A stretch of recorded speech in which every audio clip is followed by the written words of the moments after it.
Hey coucou, alors bienvenue sur cette vidéo, vous allez pouvoir le constater tout de suite, en fait finalement je ne suis pas seule, je suis accompagnée de Maud Bettina Marie, oui. Parce qu'on va faire une vidéo sur le thème du body positive. Peut-être que vous êtes ici parce que vous avez d'abord vu celle de Maud, puisqu'en effet, on traite de sujets sur cette grande thématique qui est le body positive, mais avec des sujets qui sont différents et aussi des questionnements et des réflexions qu'on a posés à nos abonnés Instagram. On avait un avis, on avait des réflexions, on a aussi croisé ça avec nos abonnés et en fait on va vous les délivrer, puis comme ça vous pourrez continuer aussi à réflexionner dans les commentaires. C'est pas une vidéo qui a pour vocation de donner des réponses. Non. Puisque en fait, je pense que la meilleure chose qu'on puisse faire, c'est de penser les choses. Et justement, questionner, c'est hyper intéressant. Questionner, c'est déjà une avancée de se dire ah tiens oui, ah tiens non, et de croiser comme ça peut-être des avis différents et tout. Bon bref, on va pouvoir démarrer. Maud, est-ce que tu es bien d'accord? Eh bien, générique. On va commencer... Attends, on va commencer par quel sujet t'inspire le plus, tiens? Les poils? Allez, les poils. Les poils. Alors les poils, alors ce qu'il y a de fou, c'est qu'on en parle beaucoup. Arrête-moi si je me trompe, à notre époque, en tant qu'adolescente et jeune femme, on n'en parlait pas. Non, il y avait une seule direction, quoi. Et c'est ça qui est déjà fou, c'est-à-dire que peut-être ici, il y a des jeunes femmes ou des adolescentes qui se disent oui, à ce jour, je sais qu'on a la possibilité de s'épiler ou de pas s'épiler. Tout à fait. Ah bah non, on n'avait pas la possibilité. Même pas, c'était un sujet... impensable. Il n'y avait pas de sujet. Non. C'est-à-dire... On est femme, on a des poils, on les enlève. On les enlève. Il n'était pas question sur la plage à Dunkerque de faire t'as 17 ans, non, tout le monde aurait fait what? Mais tu dégages. Jamais de la vie. Alors mon Dieu, moi je me suis beaucoup interrogée, puisqu'on est là sur une vidéo qui est honnête, mais qui n'est pas dans un jugement de pour ou de contre. Encore une fois, on le redit sur ta chaîne que sur la mienne. Esthétiquement, c'est pas quelque chose qui me plaît. Oui. Tu vois? Et c'est ton droit. C'est mon droit, mais je me suis du coup interrogée sur le pourquoi. Je l'ai mis en miroir notamment parce que je pense que, je sais pas si toi tu fais ça, mais moi quand je me balade sur les réseaux sociaux, je vois des vidéos qui tournent et alors je peux passer un temps fou à lire les commentaires. C'est-à-dire que je me fais happer et alors je vais lire les commentaires et la majeure partie du temps en fait j'arrête, je suis désemparée. Oui, j'allais dire, et est-ce que tu fais oui, je suis vraiment dépossédée de tout espoir parfois, il faut juste que je twiste parce que parfois c'est terrible pour moi de me dire que certaines femmes en sont à dire je trouve ça dégueulasse, je trouve ça fou, c'est sale. Ah, de laisser les poils. Ouais. Ah oui, d'accord, oui. Est-ce qu'on ne peut pas aller au-delà et de se dire pourquoi je trouve ça sale et dégueulasse? On est d'accord que la notion du poil, elle date pas d'aujourd'hui. Ah non, pas du tout. Elle est tellement grande que je pense qu'on ne peut pas la résumer sur juste les poils, on fait bien ce qu'on en veut. Oui, c'est ça. On les épile ou on les épile pas. C'est dégueu ou pas dégueu, oui, voilà. Parce que si c'était si simple que ça, eh bien, on n'en parlerait pas. Bon, en fait, à partir du moment où t'en parles, c'est qu'il y a une vraie question dessus, un vrai mystère autour de doit-on les laisser ou pas, quoi. Bien sûr qu'on a le choix, mais on n'est jamais dans un vrai choix avec l'épilation, le fait de laisser ses poils. Est-ce que c'est un choix qui est influencé ou pas, quoi? C'est-à-dire que tu peux faire le choix de les laisser, mais tu dois, avec ce choix-là, assumer. On parle de devoir assumer. Pour le coup, j'ai eu justement des retours d'abonnés lycéens. Ouais. Lycéennes. Ça passe toujours pas. Alors, n'hésitez pas à le dire en commentaire si vous, c'est cool et que... Mais alors, j'ai eu quand même davantage de témoignages. J'aimerais bien ne pas m'épiler parce que moi, ça ne me gêne pas. Mais par contre, une fois que j'arrive au lycée, je lève les bras quand je suis en sport, etc. Et là... L'insulte. L'insulte, la moquerie, la réflexion, et donc en fait, je cède. Encore maintenant, c'est-à-dire que ça fait depuis des milliers d'années qu'on est en train de montrer du doigt une partie du corps qui, a priori, est normale puisqu'elle sert à réguler la transpiration, notamment sous les bras, par exemple. Si en fait l'épilation chez la femme remonte à tant de temps, comment tu désinscris cet ancrage? Ça va durer encore. Ça va durer extrêmement longtemps. C'est comme de toute façon les critères de beauté, à savoir corps mince, corps rond, corps etc. etc. Au Moyen-Âge, il fallait être très fine, mais c'était pas mal quand t'avais un peu un ventre rond parce que ça symbolisait la fertilité. Alors vas-y, mange des choux Bruxelles. Enfin, tu vois, c'est-à-dire sinon... Ne va pas aux toilettes pendant quelques jours. Voilà, garde tes gaz. Sexy ballonné. Par contre, si je lâche une caisse, je fais exploser Versailles. Là, donc, ça fait 10 jours. Le critère de beauté, oula, plus du tout. C'est pas très body positif tout ça. Non mais en réalité, il y a eu un moment où je me suis dit, je trouve ça bien que les femmes cessent de s'épiler. Ah oui, d'accord. Parce que ça m'a fait avancer dans ma réflexion. Pour ça que je parlais tout à l'heure des femmes qui lâchent des trucs un peu durs. La seule chose que je demande, c'est pas qu'elles adhèrent au fait de ne plus s'épiler. C'est pas qu'elles gardent leurs poils et qu'elles les affichent. C'est juste de se dire, mais mince, pourquoi j'en viens à penser quelque chose d'aussi fort par rapport au poil? Pour un truc qui est complètement naturel. Je suis tellement écœurée. à partir du moment où si ces personnes se posaient la question de se dire ah mais c'est parce qu'en fait j'ai jamais pensé autrement, mais est-ce que c'est moi qui le pense vraiment? Ah bah non, c'est peut-être parce que je suis conditionnée. Basta. Pourtant, j'étais un peu attristée de voir qu'une femme avait mis une photo sur Instagram de ses aisselles, poilues, un peu poilues. Et dans les commentaires, il y en avait eu quelques-uns qui disaient dommage qu'il n'y ait pas plus de poils quand même. Oui, alors là, on tombe dans le côté absurde. L'extrême, quoi. Mais enfin... Mais de quoi je me mêle? C'est pas possible. Mais j'épile le nombre de poils que je veux et je laisse celui que je veux. Ça, c'est pas possible, en fait. C'est-à-dire qu'en fait, pourquoi? Et je pense que toutes celles qui affichent leur poil et qui l'exposent sont considérées comme des féministes, parce qu'il y a un engagement, il y a quelque chose d'assez militant.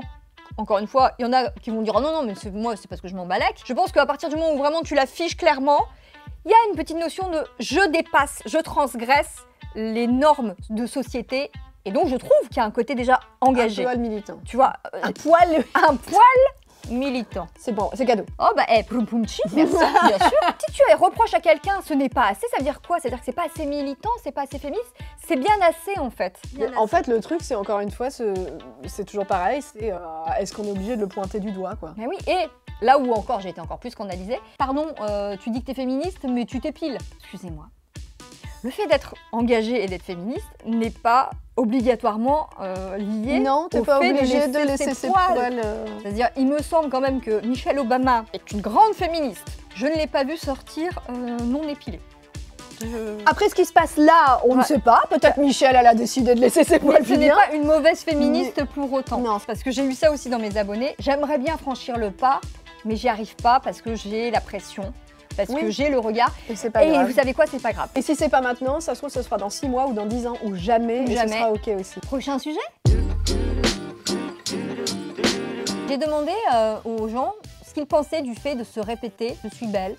C'est quelque chose qu'on a beaucoup vu, je trouve, avec l'émergence du body positive. Et d'ailleurs, je trouve que c'est un compliment qu'on se fait extrêmement souvent entre femmes. Oui, et puis il y a eu pas mal de, par exemple, des petites photos sur des comptes body positive, etc. avec marqué aujourd'hui tu te dis que t'es belle, je suis belle, toutes les femmes sont belles. Alors, pour être très honnête avec vous, bon, moi j'ai jamais été très sensible à ça. Ça m'a pas beaucoup interpellée dans le sens où vraiment je ne voyais pas d'intérêt. Alors, pourquoi? Peut-être parce que j'ai été suffisamment rassurée. Et moi, à l'inverse, pas du tout. Dans ma famille, enfin, personne ne m'a jamais dit ça. Mais les hommes après? Ah oui, ça oui. Et ben voilà. En fait, je pense que j'ai été tellement comblée, entre guillemets, c'est-à-dire rassurée là-dessus, que très vite, j'ai pu m'en détacher. Et puis j'ai eu des témoignages. Elle me disait, bah moi je crois pas trop au fait de se dire qu'on est belle, parce que moi je me trouve pas belle du tout.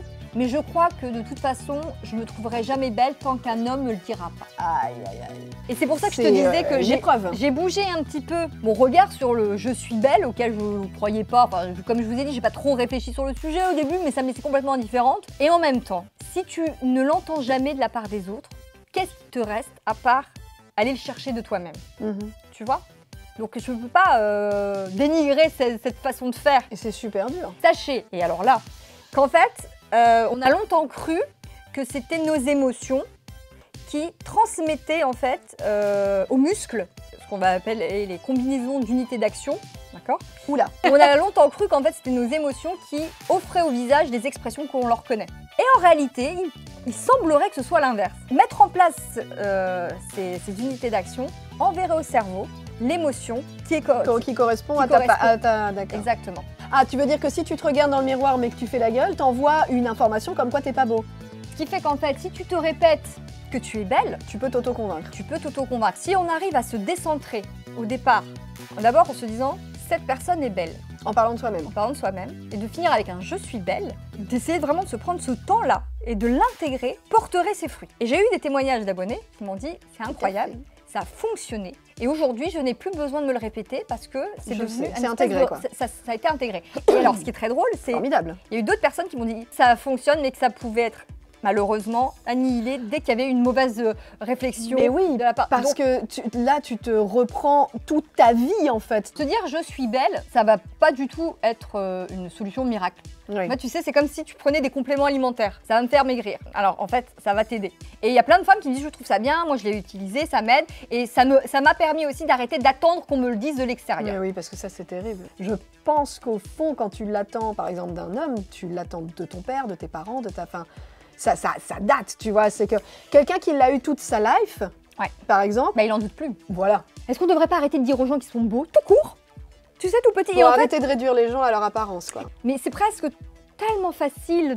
Et donc, du coup, on peut se reposer là-dessus et à terme croire que si je suis pas belle, ça veut dire que j'ai quelque chose en moi, ou Ouais. pas beau. Et si je suis belle ou beau, c'est que j'ai quelque chose en plus.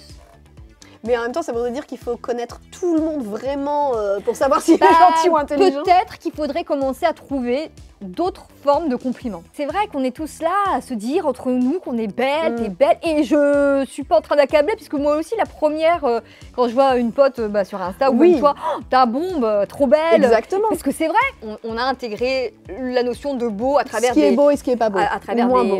voilà, Des grilles. des grilles qui évoluent selon les époques aussi. Complètement. Mais je pense que, en fait, moi, je pense que c'est évolutif en fonction des cultures et malgré tout, il y a certaines bases, il y a des choses inhérentes à la beauté.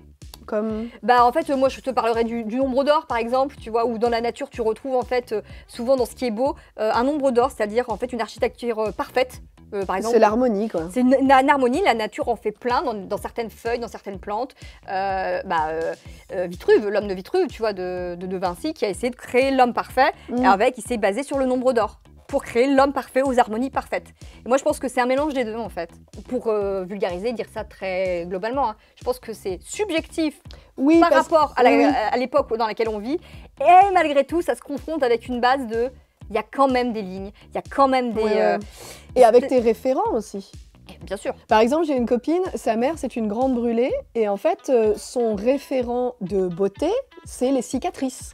Elle trouve ça beau. Bah oui, elle trouve ça beau, parce que ça fait partie de l'histoire Bien du sûr. corps, c'est un corps qui a vécu, etc. etc. Bien sûr. Donc, Pour cette question de beauté, je sais pas s'il faut du coup, continuer oui, à c'est ça. Est-ce alimenter. qu'on continue à Mais se dire en même je suis temps- belle et je suis pas belle? Mais en même temps, il faut trouver éventuellement une autre alternative. C'est compliqué parce que C'est compliqué. en même temps ça fait plaisir. Pour le coup, Mais oui, bien sûr. moi qui n'ai pas grandi dans une famille où on se disait t'es beau, t'es belle, etc. C'est arrivé, Un peu trop tard, quand même. mais toute ma construction d'avant, alors du coup j'ai développé d'autres choses, mais ça aurait été cool parce que peut-être comprends. que ça fait partie aussi d'un développement cool de soi, d'avoir, même si l'apparence c'est chouette, mais que il y a d'autres qualités qui sont hyper importantes. Mais il y avait une youtubeuse que je ne citerai pas, que j'aime beaucoup, mais que je ne citerai pas, qui avait dit dans une de ses vidéos, je vous remercie de me dire que je suis belle, etc. Mais à partir de maintenant, je vous demande d'arrêter de valider mon physique, en fait. C'est-à-dire que j'ai envie de vendre autre chose, il n'y a rien de négatif dessus, etc. Elle s'était fait un peu incendier parce que du coup, les filles lui disaient mais c'est pas grave de dire t'es belle, on n'a plus le droit de se dire qu'on est beau, qu'on est belle, alors que... Ou alors, peut-être que les gens, derrière la beauté, ils mettent beaucoup d'autres adjectifs, tu vois, beaucoup Ouais. d'autres qualificatifs. En tout cas, sachez que si vous avez envie C'est de un vrai tester sujet. le je suis belle, alors franchement, ne vous en privez pas parce qu'il y a des filles pour qui ça a très bien fonctionné. Ne vous reposez pas uniquement dessus, je ne pense pas. Bien sûr, c'est comme pour tout. Mais N'attendez pas de l'autre j'ai eu non beaucoup plus. de gens qui m'ont dit, moi je le dis, je suis belle, mais en fait, c'est pas ça qui m'intéresse.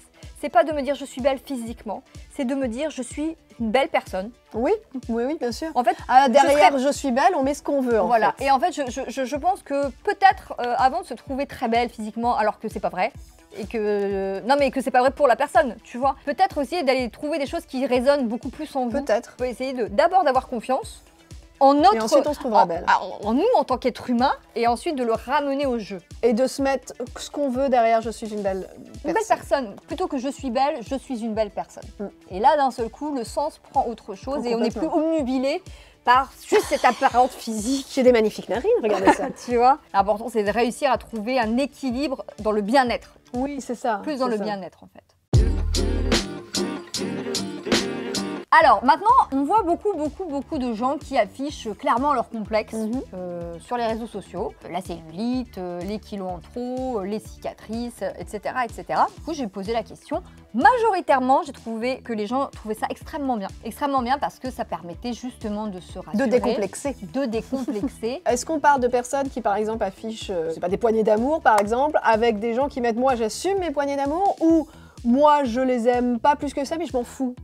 Alors justement, très bonne question. J'affiche quelque chose de manière un peu, pas ostentatoire, c'est pas ça le mot, mais vous voyez un petit peu, c'est-à-dire je montre que j'assume. Il y a quelqu'un, il y a plusieurs personnes, et j'ai trouvé ça très pertinent aussi, qui me disait, alors moi mon souci avec ça, c'est qu'en fait, le fait de toujours afficher ses complexes et de montrer qu'on a dépassé nos complexes, on reste dans le circuit fermé de parler de nos complexes. Ah, complètement. Ça continue de stigmatiser un truc. Quelqu'un m'a dit, moi, à un moment donné, quand je vois toutes ces femmes qui assument leurs complexes, ça me filerait presque des complexes de ne pas réussir à afficher mes complexes. Donc on commence à beaucoup être complexé. Or, ne pourrions pas peut-être nous poser la question de cette même photo de vous sans ces hashtags. Est-ce qu'elle pourrait être juste une photo normale, en fait? C'est-à-dire, en fait, C'est une photo de moi.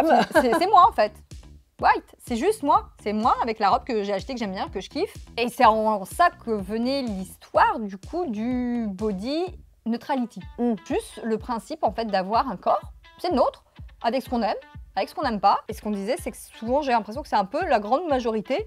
C'est-à-dire, bah, on n'est pas tous en train de tout aimer ou de c'est ça. tout se détester. Ça permet de faire un pont entre l'acceptation totale de soi et la détestation totale de soi. Ouais, c'est-à-dire, ça fait un petit bridge. Et donc, du coup, ça t'enlève cette culpabilité de ne pas réussir à aimer l'entièreté de ton corps, qui, donc, apparemment, vraiment, avec tout, que ce soit les tiens ou que ce soit les miens, les messages qu'on a reçus, de se dire, bah, en fait, on finit par culpabiliser, de ne pas réussir à s'aimer. En fait, c'est pas grave si il n'a pas, à un moment donné, un rôle de beauté. Non. C'est pas grave. C'est un emballage au départ. C'est un emballage, en fait. Donc, c'est ce côté body neutrality. J'aimerais bien qu'on le voit davantage. Et face neutrality. Pas seulement le corps. Non, mais juste, en fait, je m'affiche comme je suis. Et en fait, j'ai pas nécessairement besoin de montrer, justifier pourquoi, ce que je fais. Après, je peux comprendre que peut-être ça t'aide. C'est peut-être une béquille. Oui, peut-être. Tu vois, c'est peut-être une béquille aussi de se dire, c'est comme si je faisais partie d'un mouvement qui va m'aider à dépasser et à franchir le cap de poster une photo de moi alors que, bah, en fait, je complexe sur telle et telle chose. Donc, franchement, je comprends. Hein. C'est pas du tout en rapport avec les réseaux sociaux, mais vous allez comprendre. Moi, je me tape des boutons sur le cul. Derrière, il a fait ça. Souvent avant mes règles, tu me diras, je préfère les avoir sur les fesses que sur la face. C'est le titre de ton spectacle. Je préfère les avoir sur le cul que sur la face. Et alors, je vais en vacances et on va pour prendre l'avion et il faisait déjà bon. Et il y a un petit couple devant moi avec une petite nénette, petite robe fluide et il y a un coup de vent comme ça, elle monte les marches, tu sais, pour aller dans l'avion. Elle a un string, elle a les mêmes boutons que moi. Copine de fesses. Copine de star fessier. Hashtag MeToo. Et en fait, c'est con, mais ça m'a rassurée. Donc il y avait une espèce d'identification possible, tu vois, on n'était pas sur une vieille dame ou etc. Donc ça veut dire le fait que ça peut aider. Et je comprends parfaitement. Tu vois, je comprends parfaitement. Mais j'avoue que j'aimerais beaucoup que certaines femmes, en fait, plutôt que justement d'essayer de transcender leurs complexes en les exposant ou en se disant putain j'aimerais bien le faire, en fait, arrivent juste à se dire c'est ok, en fait, c'est plus ok. C'est pas, c'est pas grave, quoi. Ouais, c'est pas qu'un truc qui doit être beau. Ce qui est plus compliqué, c'est quand c'est un complexe vraiment ancré, quoi. Et depuis longtemps. Là, c'est difficile de s'en défaire. Même si t'as toute la société du monde qui te dit franchement, tes seins, ton cul, ton ventre, ton nez, c'est bien. Et donc, du coup, tu vois, pour reprendre le propos de ton abonné qui disait c'est pas nécessairement en suivant quelques comptes c'est un chemin, l'acceptation. Quelques comptes de personnes qui sont décomplexées, qui sont bien et qui s'assument, que ça va régler des complexes.